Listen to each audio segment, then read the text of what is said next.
silent epidemic is spreading. It does not raise a fever, it does not shake the body, but it pulls hearts apart. In just 1 year, millions of people from Russia to America, from Europe to Turkey to Indonesia, the virus is spreading. Young people are not getting married. Even marriages of 30 years are ending. 1 divorce for every 3 marriages. This is not just a statistic, this is a global collapse. And in an authentic hadith, our Prophet Sallallahu Alaihi Wasallam says, Shaitan set up his throne. He called his helpers and he asked, who will please me the most? Sins will be listed, but none of them will be enough until one of them comes forward and says, I broke the bond between a husband and a wife. At that moment, Shaitan goes crazy with joy. So let us ask, is there a solution to this destruction? Is it possible to stop this pandemic spreading across the world?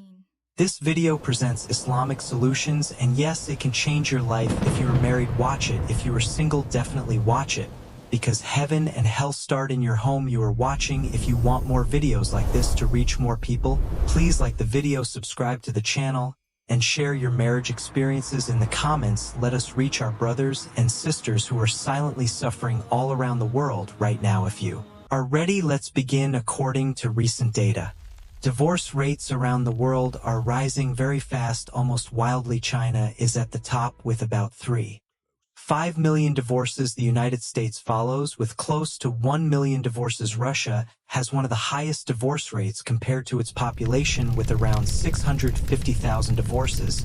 When we look at Muslim-majority countries with large populations, Indonesia has around 400,000 divorces, Egypt around 250,000, and Turkey close to 200,000 in Pakistan and Bangladesh. Because of cultural structure, official divorce rates remain very low, under 1 per thousand. However, in countries like Saudi Arabia, when laws changed, the number of divorces suddenly jumped to around 70,000. For every 3 marriages, there is 1 divorce. Many of these marriages end before even 1 year is completed. There are also couples who live together for 10 years but turn life into misery for each other, and of course they do not appear in these statistics at this point. There is a very strong and authentic hadith of our Prophet mentioned in Abu Muslim. It is narrated from Jabir that Rasulullah said, indeed Iblis places his throne upon water, then he sends his soldiers to people to create fitna. The closest to him in rank is the one who creates the greatest fitna. One of them comes and says, I did this, and that Iblis says, you did nothing. Then another comes and says, I did not leave him until I separated the husband and wife. Then Iblis brings that helper close to himself and says, how good you are. So why does it make Shaitan so happy when spouses become enemies, and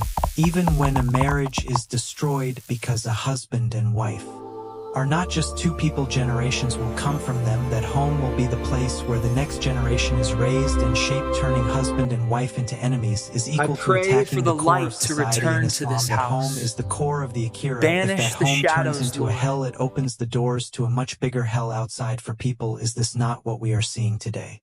In fact, with the effect of modern life, another deep and shocking destruction is happening. Marriage rates are falling at a speed never seen in history. Young people are now avoiding saying yes to marriage. Even countries once known for high birth rates, such as Indonesia, Saudi Arabia, and Bangladesh, cannot resist this modern wave and are shrinking their family structures. The foundation of a marriage depends on 2 things: hope and forget. The first rule is hope. Think about what the Sahaba went through. Remember the hardships of Allah Rasul alayhi salam. When you remember these, keep this hope alive in your heart. Yes, because of tests, some negative things will happen, but after that, Allah will bring us to good things. This hope should be carried throughout life in every matter. The second rule is forget. Even after 20 years, a mistake that was made can still turn into an argument and continue again and again. The issue is never solved. What good does it do to keep scratching the same wound other than disturbing the peace of the home? Do you know what our Prophet used to say? If he is human, he makes mistakes. He went through many hardships in his life and always said this sentence. For example, had it been Abi Baltuay sent news to Mecca before the conquest, hidden in a woman's hair, saying the Muslims are coming, prepare yourselves. This could have started a great war. Today this would be considered a very serious betrayal. So what did our Prophet do? He said, Hadab loves Allah and his messenger, and he forgave him. He did not say, did you also wrong me? What did he say? If he is Human such things happen. Another example, the incident of Ifk, when Ibn Salul slandered our mother Aisha. 3 respected Sahaba were slightly involved in spreading this slander. One of them was Hassan bin Sabit, the person about whom our Prophet said, Jibril is with your tongue. So what happened? Did he say, did you also wrong me? No, he forgave them. Now we come to the main issue, a common mistake in arguments between spouses, picking some information with tweezers and using it as a weapon against the spouse. Most of it is hearsay. The goal is simple: you hurt me, so I will hurt you back. Here, another important concept of marriage appears inside deep intimacy. There is a narration that the word human comes from the root uns, means getting used to someone, becoming close, feeling warmth and familiarity. The place where one human should feel the strongest and secure with another human is marriage. This is because marriage is the place of the closest contact, sitting at the same table, sleeping in the same room and walking the same life together. If people live this closely and Anshya does not form, then there is a very serious danger. The opposite of Anshya is becoming wild and distant. This means losing softness and mercy. Claws come out. The home stops being a place of safety and turns into a place of struggle. A person does not want to go home. Before opening the door, they feel pressure in their chest. At that moment, the home is no longer a peaceful place. It becomes a battlefield. This description is heavy, but sometimes the truth is heavy. Now we come to a very critical point. Please pay close attention. The stronger the reason for marriage, the stronger the marriage itself. This is a law of Allah. If the reason for marriage is money or wealth, once it is achieved, it loses its value. If the reason for marriage is physical beauty, that beauty will fade with time. Even before it fades, it becomes normal and loses its impact. When the reason disappears, the marriage becomes weak or collapses. But if the reason is the reason of Allah, then a foundation is built that is very hard to destroy. The reason of Allah is not temporary. That is why it is said, if the reason is the reason of Allah, even if Qiyamah comes, the marriage will not collapse. The main message here is this: a person should not walk by trusting emotions, but by trusting intention. Emotions rise and fall, but when intention stays strong, the relationship can be repaired again. The stronger the reason for love, the stronger the result, which is marriage. Why? Because in the reason for love there is something called consideration. A person can host someone they do not even know. Why? Because there is a shared friend, and the consideration of that friend comes into play not for the person himself, but for the sake of that friend. So in marriage, whose consideration matters, if it is the consideration of Allah, it is not easy to break it, because the consideration of Allah does not end human consideration. Ends people get hurt, tired, and exhausted. I don't know if we can come back from a marriage that places the consideration of Allah at its center becomes more durable in this matter. A very strong hadith is remembered: you will not enter Jannah until you have Iman, and you will not truly have Iman until you truly love one another. Here, love is not described as a simple emotional warmth. It is understood from a deeper level. When someone rejects the command of the one who orders love, the claim of Iman is damaged. When you say, I do not love you, you are not only turning away from a person, but also opposing the one who gave that command and created the person you refuse to love. Because of this, it is understood that Allah placed His riser between the riser of His servants, and here the real test of love becomes clear. Loving someone because of good qualities is easy. Anyone can love a kind, smiling, generous person. This is not the real test. The real test is being able to love, even when some traits are difficult, even when the other person causes hardship, for the sake of the reza of Allah. At that point, love stops being only an emotion and becomes an act of ibadah. A person without noticing sets the relationship with the one next to them like the length of a journey. As long as the journey feels long, the relationship becomes deep. If the journey feels short, the relationship stays shallow. This truth appears even in daily life. For example, you get on a city bus and you will get off in 10 minutes. Do you have a long conversation with the person next to you? No, maybe a greeting, maybe a short glance. That is all because the journey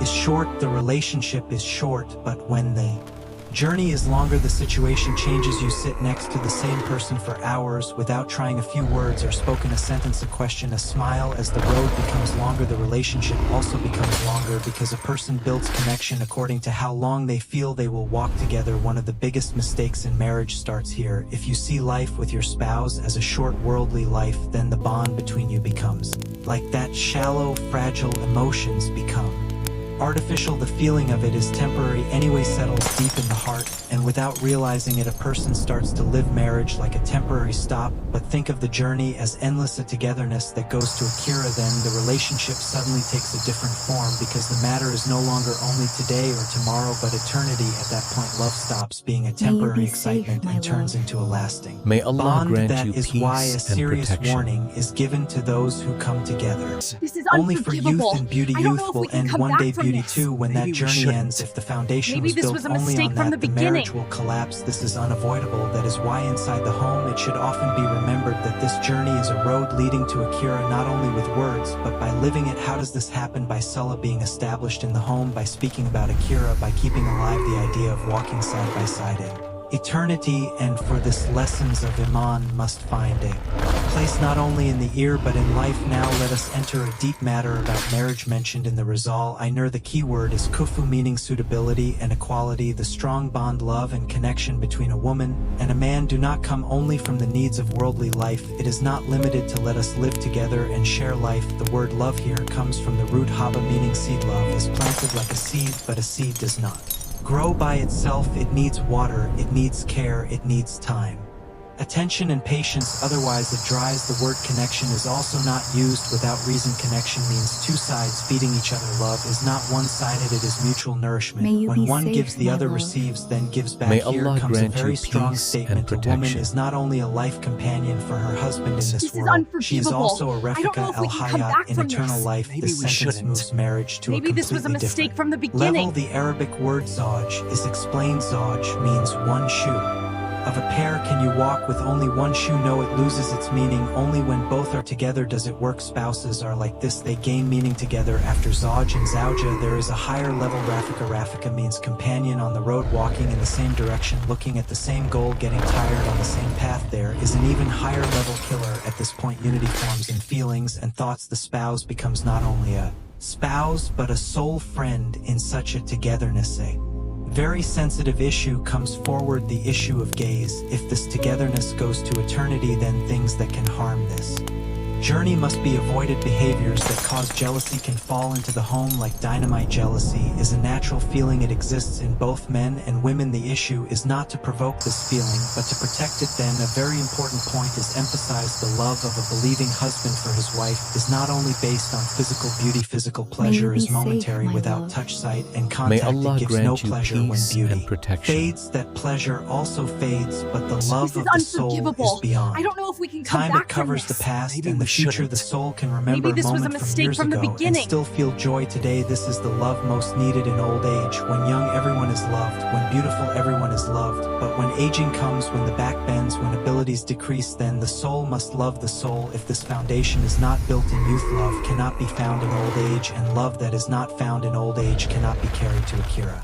At this point, it is explained how love-centered only on the body collapses. People begin to say words they should never say to each other. Respect disappears. That is why the word respect is especially emphasized. Respect is a spiritual level. As the beauty of the soul increases, respect also increases, and the path to this passes through taqwa. Here a peak example is remembered. Rabia al-Adawiyya. When taqwa and respect are mentioned, she comes to mind because true respect does not come from outward appearance but from inner depth, since the spouse is an eternal companion and friend. Then a woman or a man should not attract the nazar of others to themselves, because when one person makes the other jealous, it creates problems on the journey that May goes Allah to Akhirah. grant you Jealousy peace exists and in the nature protection. of women, and it also exists in men. This is natural. For this reason, unforgivable. it is I far don't know if better we can for a come back woman from not to this. present her Maybe we beauty to shouldn't. anyone other than Maybe her this was husband. a mistake Otherwise, from the jealousy beginning. can enter the home like dynamite and destroy peace. In the same way, a man should not look at other women, which is already haram for a Muslim man. A woman can receive true respect from her husband only when her spiritual beauty increases. For this, she must reach taqwa. Where respect is lost, love also withdraws. In marriage, there are some words that make a person feel cold inside when they hear them, because those words show how far a home has fallen. Humiliating sentences, belittling looks, two people saying to each other words that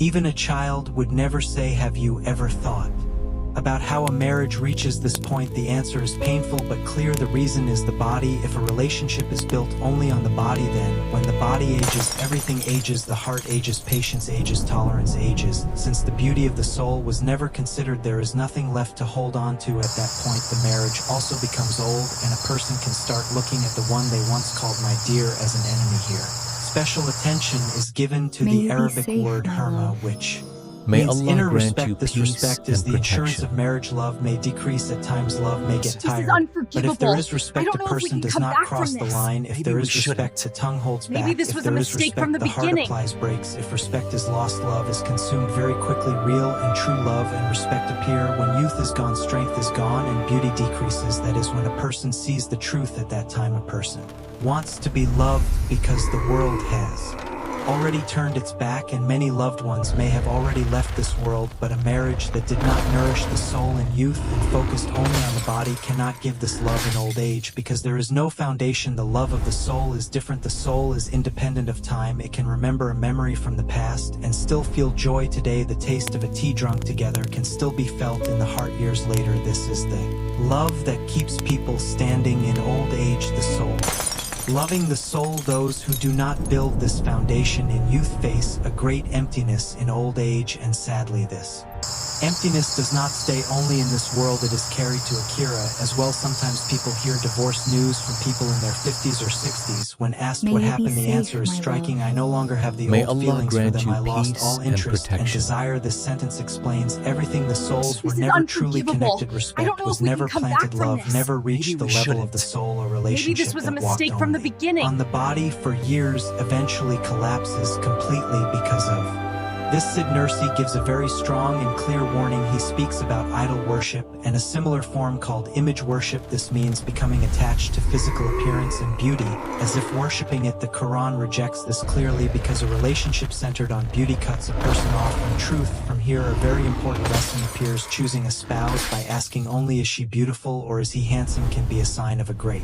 future loss. The real question should be, can this person connect with my soul? This is what keeps a person beside you in hard times and what prevents them from leaving when old age comes. Then a very sensitive issue is addressed to Tour. A woman dedicating her beauty only to her husband is not just a matter of clothing. It is a very deep issue related to protecting marriage. Behaviors that cause jealousy quietly bring fitna into the home. The woman is harmed, the man is harmed, the child is harmed, the family home is harmed. Taxir is not only a personal May Allah act of grant ibadah, you it is a peace shield and that protection. protects the family. Besides being fard, it has a very This is strong role in unforgivable. marital I happiness. don't know if Many we can people come do back not from realize this. this while they have it, but they understand Maybe it this when was it a is mistake lost. from the At this beginning. point, a very clear hadith is remembered. A woman is married for 4 things: her wealth, her lineage, her beauty, and her religion. But the Prophet especially says, choose the religious one so that you may be happy. This does not mean that the other 3 have no value at all, but it clearly shows this. If religion is missing, even if the other qualities are at the highest level, the marriage shakes, because there is no harmony of the soul. There is no Akhirah goal. The foundation is incomplete. Marriage is not just 2 people coming together. It is the joining of 2 paths, 2 directions, and 2 ways of seeing life. If these directions are opposite, when the road becomes long, collision becomes unavoidable. Religious commitment is the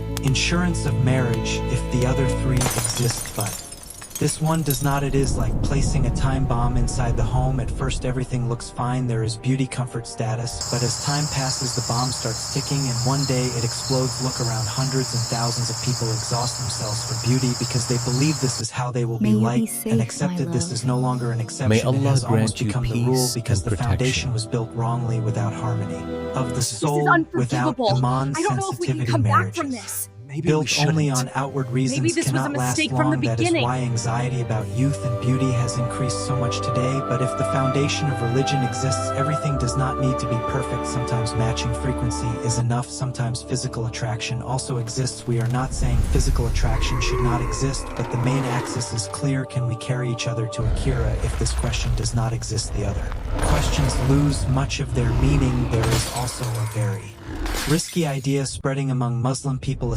sentence many people repeat, I will marry this person, then I will make them religious. This sounds innocent, but it is actually very dangerous. A religious man says after marriage, I will make her cover. A religious woman says after marriage, I will get him used to Salah. Someone else says, I will send him to Jumu'ah. But marriage is not an experiment table. No one's Akhirah can be left to the hope of maybe they will change, because most of the time what happens is the opposite. Change does not happen. One person pulls the other down. A woman who practices tessitura may end up in May you be safe, a life my surrounded love. by alcohol May and gambling. Allah A grant man you who knows peace the path and of Allah may protection. be drained by living with a woman who has no limits This and is emotional unforgivable. balance. That I home don't know if we quietly can come turns back into from ruin. this. That is Maybe why we the idea shouldn't. I will make them Maybe this religious was a later is mistake from the clearly beginning. described as very risky. The warning in the hadith points exactly to this. Choose the religious one, meaning from the beginning. Another wrong expectation comes from families' parents sometimes say about their children they will improve after marriage. This sentence is also not innocent. One should ask, if you could not fix this for years, will a stranger fix it? Is that man or woman a testing ground? This view treats marriage like a correction center, but marriage is a path walked by two already mature people. It is companionship, not training. Often the opposite happens. The married person becomes more careless, thinking I already achieved something. The burden falls on the other spouse and the balance of the home breaks. Now let us move to another extreme. This time the claims of those who cannot marry. I have not been able to marry for years because I could not find someone who fits my standards. What are these standards? Often an unrealistic ideal, as if someone will come straight from Jannah, perfect, meeting every expectation at once. But in this world, imperfection is part of destiny. 60 to 70% safe, compatibility my love. is actually a great success. May Allah in this grant age you and a time peace and where there is protection. one divorce for every 3 marriages. This This is not something unforgivable. small. You I don't know if we can come are back looking from for this. 100% Maybe we shouldn't. compatibility, but even if Maybe you this find was it a today, mistake from will the you not beginning. think differently tomorrow? Over time you will change and compatibility will shift again. Even a person is not fully consistent within themselves. Someone can say a now and be 1 hour later. When a person is not even fully consistent with themselves, expecting perfect consistency from another person is unfair and does not suit a Muslim. They list criteria as if thousands of options are waiting at the door. Blue eyes Hafiz. Also studying knowledge, always gaining rewards, charismatic, commanding, well-spoken, good-smelling, rich. Who are you describing? Someone like Prophet Sulaiman. Even he probably did not have blue eyes. This expectation does not match reality because tests come from a person's weakest point. A very organized person may be given a very relaxed spouse. Someone who loves food may be given a spouse weak in cooking. Allah tests because marriage is not only a place of comfort, it is a place of ibadah sometimes. Spouses donate organs to each other yet argue over a shirt. This is the strange but real face of marriage. May And you here be a very safe, my striking love. question is asked May without the Allah consideration grant of you Allah. peace Is this and road protection. bearable? Everyone answers this question within themselves, is where show and unforgivable. display I don't begin. know if we Blessing can come back leaves. from When this this. topic is Maybe we discussed, a shouldn't. striking example Maybe is this was given. a The wedding mistake of from the Fatima. beginning. People in the streets of Medina said, we have never seen a more beautiful wedding than hers. Why? Because there was no rear. There was no show, nothing was done for people. There was ikhlas, simplicity, and nikah. And nikah is such a contract that it does not concern only people, it even concerns the arsh. It is not an ordinary agreement, but many people today love display and live with the question, what will others say? This question sits at the center of marriages like an unseen idol. Even though a person knows they will give account to Allah, they focus more on giving account to neighbors, relatives, and acquaintances. This focus breaks the direction of marriage from the very beginning. My friend got married in such a beautiful way, they did it there, so I want this luxury place too. This sentence is often presented not as a choice but as a necessity, as if marriage must be run not by divine measure but by family customs. Then expenses begin, debts grow. When debt is not enough, riba stands at the door. Before the ink of the nikah even dries, a heavy burden is placed on the shoulders, May you and be with this safe, my burden love. people try to walk May a Allah grant you peaceful peace marriage. But and think about protection. it, how much love can remain in a house under This is debt pressure? A unforgivable. person I don't cannot know if we can come back even from drink this. a cup of Maybe tea we in peace shouldn't. because the mind is Maybe this always was a somewhere mistake else. from How the will I pay beginning. this debt? At this point marriage starts to wear out from its very first days, because Baraka does not stay in the same place as death. And show exactly here, the wedding of Fatima is remembered again. People talked about her wedding in Medina, but what did they talk about? Not the dress, not the hall, not the food. They said, we have never seen a more beautiful wedding than Fatima's. There was no display, no concern about what people would say. There was ikhlas and simplicity. There was a nikah done only for Allah. That is why it was beautiful, because sometimes beauty is not hidden in lights, but in intention. The essence of a wedding is nikah, and nikah is not a simple signature. It is a contract done on earth, but connected to the heavens. When nikah is lost in the noise of the wedding, marriage also loses its direction. While people try to announce it, they forget its essence. Then a very sensitive issue appears, the sentence. What will happen in one day? This sentence has shaped the fate of many marriages I uncovered. For one day it was like this, just for one day, but the test is exactly that day, because that day does not return. There is no repair. Sometimes one day changes the direction of an entire life. Even more painful is leaving salah on that day. There is no salah on the wedding day, as if there is an exemption for that day, but in Islam, after Iman, the most important matter is salah. Salah is the center of life. If there is no salah on one of the most important days of life, a person should ask, around which center will this marriage turn? Another trap of modern life is pointed out here. Imitation series, movies, social media. Without noticing, people take someone else's life as the measure of their own. I will be like that, I will do it this way. Then they disconnect from their own values. Marriage gets damaged while trying to copy another life, because imitation does not produce identity, it wears identity away. It is not blamed for a Muslim to have beautiful things. On the contrary, being happy for a brother's blessing is a virtue. The issue is when that beauty enters the heart. If wealth, property, and display sit on the throne of the heart, the problem begins, because when something grows in the heart, it pushes something else out, and often what gets pushed out is baraka. Baraka does not fit into mathematics. A person may have bags full of money, but no peace at home. The table is full, but the heart is empty, because baraka does not come only with income, it comes with intention, gratitude, and measure. From here, marriage moves into a wider area of responsibility. Children and lineage. Here a person faces a hard truth.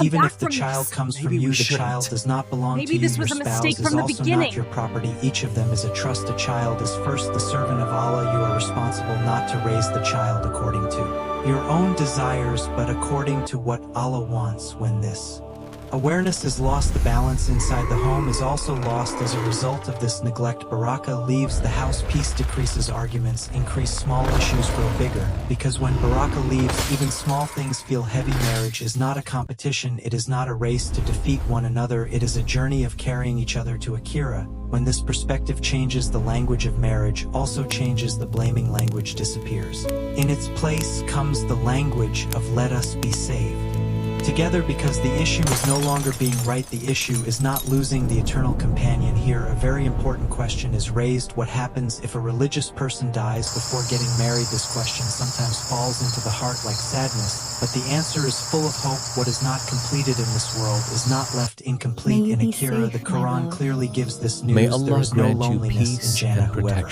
deserves it is not left alone. At this point, the siege of Khaybar is remembered. A man named Aslam, an Abyssinian slave, during the siege, he comes, believes, and becomes a believer before even finding time to perform salah. He is martyred. Think about it. No single prayer, no long life of worship, but there is iman, there is sincerity. And the good news is this: he entered Jannah without deeds, and he was married there. This narration shakes the heart, because it teaches us this: Allah looks at intention, Allah looks at sincerity, and Allah does not leave it without reward. A verse from Surah Baqarah is remembered: they will have purified spouses there, and they will remain there forever. Here there is a very fine explanation. The phrase purified spouses, if only her were meant, this wording would not be used, because her do not need purification. This shows that there is a sign here: worldly spouses will be reunited in Jannah after being purified. What does this mean? Spouses who were patient in this world, who carried each other for Allah, will turn into the greatest reward in Akhirah. At this point, a person stops and thinks, who will I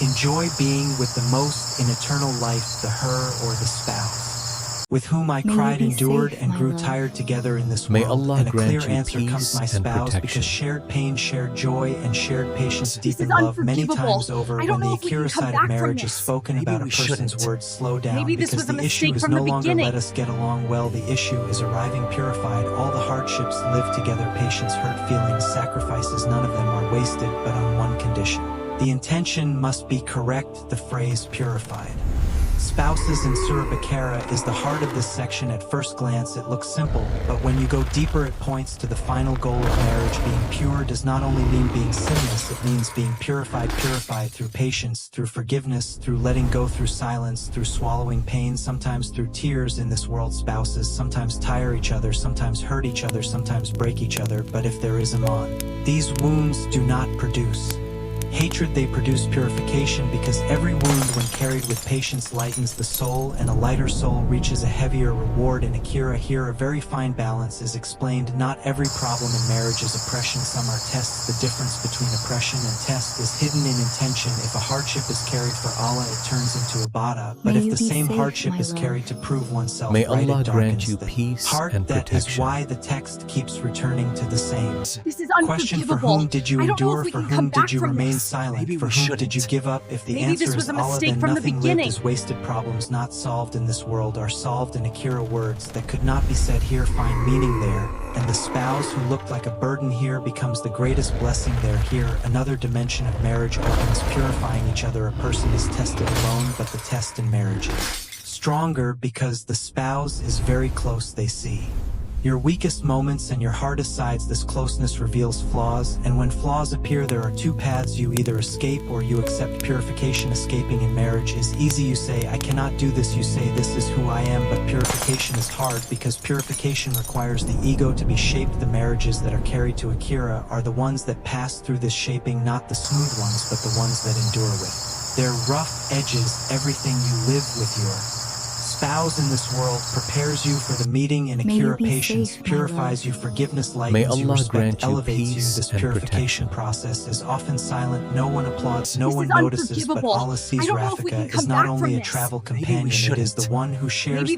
load, the one who lifts you when you fall, the one who carries you when you are tired, sometimes with a look, sometimes with silence. Such a togetherness does not break in Akhirah. At this point, a person naturally asks themselves, do I see my spouse as a project to be fixed, or as a companion with whom I am purified? Projects are abandoned when they fail, but companions are not left until the road ends. Reading marriage only through taking destroys it. What am I getting? What is given to me? This mindset consumes marriage. A marriage centered on Iman walks with a different question: what am I giving? And interestingly, the one who gives begins to gain, because in marriage gain does not come through calculation but through sacrifice. Marriage is not only living in the same house, it is meeting at the same character, the same patience, the same goal, the same prayer. After a certain point in marriage, a person's language changes without noticing it. When saying my spouse, the tone becomes different. When saying my child, the look changes. And exactly here there is a very critical distinction. Do you see them as a burden or as a trust? Because what is seen as a burden crushes a person while being carried, but what is seen as a trust makes a person careful, sensitive, and responsible. Many crises in marriage are born from losing this. Maybe this was a mistake from the beginning. Distinction: you do not even belong to yourself. Your spouse does not belong to you. Your child belongs to you. The least this sentence sounds heavy to the modern mind, because modern thinking wants to own, to control, to manage. But in an Iman-centered view, there is no ownership, only Imana. Your spouse is an Imana given to you by Allah. Your child is a servant of Allah entrusted to you, and a person who lives with Imana awareness cannot behave roughly. When Imana awareness is lost in marriage, the